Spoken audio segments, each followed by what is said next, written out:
Welcome to SB Talks. Today is Monday, July 10th, and I am once again joined by our Chief Investment Officer, Nick Ryder. Welcome, Nick. Good morning. Now, Nick, I'd like to start locally if we can today. Last week we had the meeting of the Reserve Bank of Australia, and they've followed the Fed with a pause month. What's your take on that? Yeah, I think it was probably referred to as a hawkish skip. And I've mentioned hawkish means they tend to, want to increase interest rates in the future. So even though they skipped again this month, it was probably a line ball decision. I think most economists had forecast a rate rise, but markets were probably a little bit less than 50% priced for the rate rise.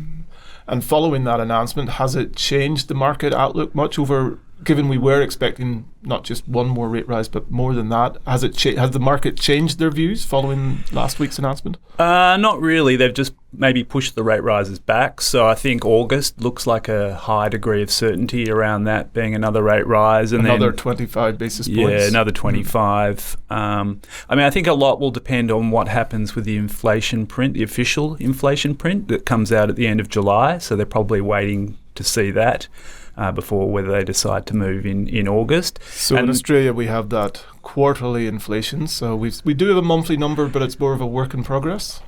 Yes, there's a monthly one that they've started publishing, but it excludes around 1/3 of items that are measured in the quarterly. So, it's not a bad guide, but it doesn't have the robustness of the quarterly one. And I think that's why the RBA probably would like to wait and see the official quarterly figures.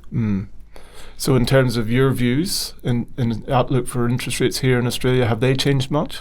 No, not really. As I've been saying on this podcast for some months, we still think that they probably need to go higher. We've had some data over the last few weeks that shows the economy is still very resilient. So I think we've, strong employment numbers for May. The unemployment rate back at sort of 3.6%. We had strong retail sales for May as well. They were actually very robust, and showing that consumers are still spending. Now, there is obviously some inflation impact in those numbers, but, it's still showing that consumers are still pretty resilient. And then house prices in June continue to, rise off those January lows. So, for example, in Sydney, they're up about 6.7% prices since the lows in January. What's your take on that? The interest rates are not having the impact that the Reserve Bank would hope on house prices, or that there's a lot of buyers out there that are just not that interest rate sensitive? I think it's a combination. Obviously, strong immigration is lifting demand for housing. There's also a lot of people that you could potentially term them as mortgage prisoners. So they're stuck in their current home with their current mortgage because if they went to move or refinance, they might find it difficult to get a loan for the same amount. So the volume of houses coming up for sale is very, very low. And as I said, with that strong demand from immigration, there's demand for housing. And some people are just not that interest rate sensitive as well. So a bit of a demand-supply imbalance at present. And that actually is a consistent story with what you've seen in the United States, where the mortgage prisoner metaphor takes on a significantly elevated factor because of the nature of their 20, 30-year fixed-rate mortgages. If you are in a mortgage, you do not want to move and have to refinance that at significantly higher rates. No, well, that's right. A lot of people locked in 30-year mortgages at 3%, and now if they were to get the same mortgage, it would be about 6.8%. Wow, that's enormous. So once again, like in Australia, just the volume of existing houses coming up for sale is quite low. House prices are also risen there, and construction activity is also picked up to try and cater for that demand for housing. So people more likely to get a new house if there's not enough existing houses coming up for sale. Which is driving the construction, which is a big factor in their employment space as well. Yeah, so it's actually sort of working against monetary policy. Housing's meant to be the most interest rate sensitive sector in the economy, and as a famous economist once said, housing is the business cycle. And we're seeing housing construction activity actually pick up because of some of these demand-supply imbalances. So it's not necessarily helpful to what central banks are trying to do. So you're painting a picture there that unless we have a really meaningful weakening of the inflation picture coming later in the month in Australia, we are almost certainly heading for another rise in August. Yeah, I think it's also a little complicated by the fact that the Treasurer is about to announce, who potentially the new RBA governor might be or what the process is around that. So there's a bit of uncertainty. Governor Lowe finishes up in September. A political cloud hanging over the situation. That's right. So that's just an additional thing to complicate the picture. But yes, I think, as I said, the strength of the economy would suggest, more rate rises are necessary. I think the market's got a peak cash rate of around 4.7 to 4.8%. So that's potentially 3 more rate rises from here. Okay, well, watch this space on that one. Across the United States, last meeting was in early June. No meeting again until later this month, the last week of the month. But last week we did see the minutes of the last meeting released. We had a flurry of labour data late last week, which certainly caught the market's attention and the bond market in particular. Yeah, so there was a bit of a worry earlier in the week when the ADP report showed 500,000 jobs created in the month of June. Now, that isn't the official figures. The official figures came out on Friday night. So we educate the listener on what that ADP report is. So ADP are a payroll provider. So they provide payrolls for a lot of big US companies, and so they have a series that tries to measure new jobs created.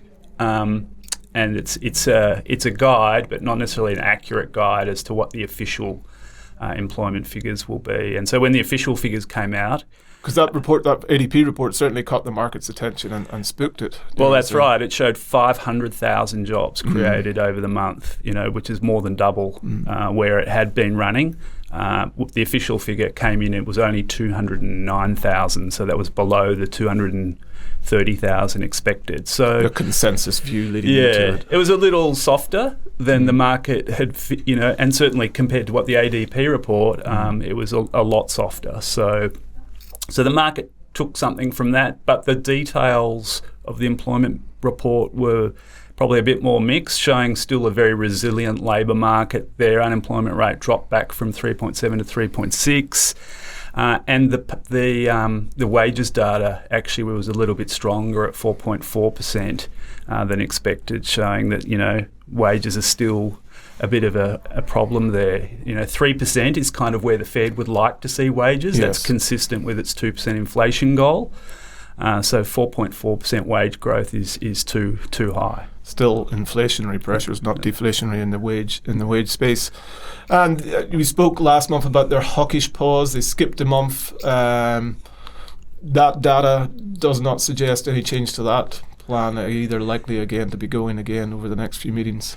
Yeah, that's right. So Jay Powell was at a recent central banker conference in Sintra, Portugal, and he said that rates hadn't been restrictive for very long, and they certainly were not strongly restrictive. So he also pointed to the Fed's dot plot, where the median participant expects 2 more rate rises this year. So the markets have started to kind of warm to that view, particularly given the strong employment data. The US 10-year yields appears to be settling in for a higher for longer reality, while being in denial for a long time up to this point. Yeah, so the 10-year was trading at 110 basis points below the 2-year, and that's pulled back. It's now 90 basis points below, and it's around 4.1% today. So retesting those highs from late last year.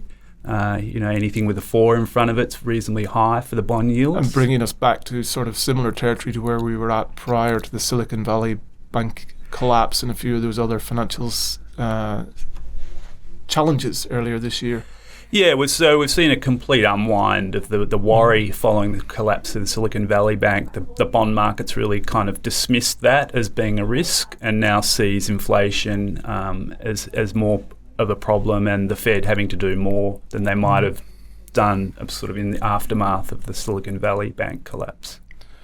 And the bond market has been absorbing this information and responding to it, and we've definitely seen divergences between the 2 and the 10 and adjustments there. Maybe with that ADP report, the equity markets took a bit of an aghast reaction to it, but by and large they continue to sort of grind up despite the the reality setting in that interest rates are going to have to remain at elevated levels for a protracted period of time. Yeah, so the bond and equity markets have decoupled a little bit recently. I think we're still seeing that, I guess, that excitement around the artificial intelligence and what that might mean for productivity come through. We've obviously had the Japanese market continuing to kind of make new highs. So the equity market's been remarkably resilient. There was a few wobbles last week around that ADP report, but by and large it's been making new highs. And what was initially quite a narrow rally concentrated in what they call the Magnificent Seven, which is the new name for the FANG type stocks. Yes, take us through the Magnificent Seven. Okay, well I think it's Meta, Alphabet, Nvidia, Tesla, Apple. Netflix still in there? They're out. Netflix is out. Yeah. I'm probably missing a couple. Yeah. Amazon. Yeah. So one of the most notable names that's in is Microsoft. Microsoft, of course. Most notable name that's in is Nvidia. So they are at the cusp of this AI optimism party. Yeah, well, they announced back in March when they reported their first quarter results that they expect revenue for the second quarter to come in at 11 billion. Now that had compared to 7 was what they'd kind of traditionally made each quarter. So that was a significant upgrade, and really on the back of selling these AI chips that power the AI boom and the machine learning. They're sold into data centers, so they're seeing significant uplift in demand for their high-end chips used for AI. And that really was the start of the whole rally in the Magnificent Seven. But that rally has actually now broadened to more stocks in the S&P 500. So it's not just those 7 stocks. It's actually starting to include small caps and a range of other sectors. So the equity market, I guess, just continues to brush off the interest rate picture. You wrote an excellent quarterly investor report last week. Thank you for that. Any highlights from that we haven't discussed that you'd worthy for our listeners? Not really. I think it continues a lot of the themes that we've been talking about, which is, resilience, economic resilience, that central banks probably have to do a bit more, that the peak in rates is probably a little higher, and the peak will be there for longer than what markets had certainly forecast a few weeks ago. But, I think things we are getting to the point where we might see the top of the rate hike cycle.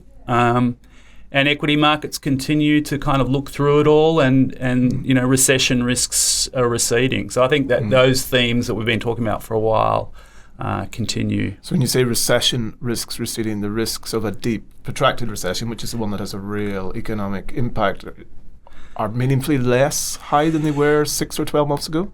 Yeah, I think so. We're certainly not seeing any cracks in the labour market, and that's really how you would measure a recession. Of course, we could have a technical recession, and we've seen one of those in New Zealand, and we've seen one in Europe in the first quarter. But if you look at the employment picture as a gauge to whether there's a real recession, then certainly no signs of recession anywhere. Yeah, employers appear to be eager to retain their staff, and if consumer spending remains robust, then why not? Yeah, there's possibly some degree of labour hoarding. Given the scarcity of labour that we saw post-pandemic, companies probably pretty reluctant to let workers go. And I think also companies are actually doing okay. We'll get second quarter reporting from the US this week, starting this week, and it'll be interesting to see what they say about margins and things like that. But generally, companies have been, holding things together to some degree. So it'll really begin to differentiate probably those companies that have pricing power and that can pass their their inflationary pressures, their cost pressures onto their consumers versus those that can't. Yes, yeah. So companies, by and large, margins have come down. They were very elevated. They've come down this year, which is one of the reasons why earnings have been flat this year.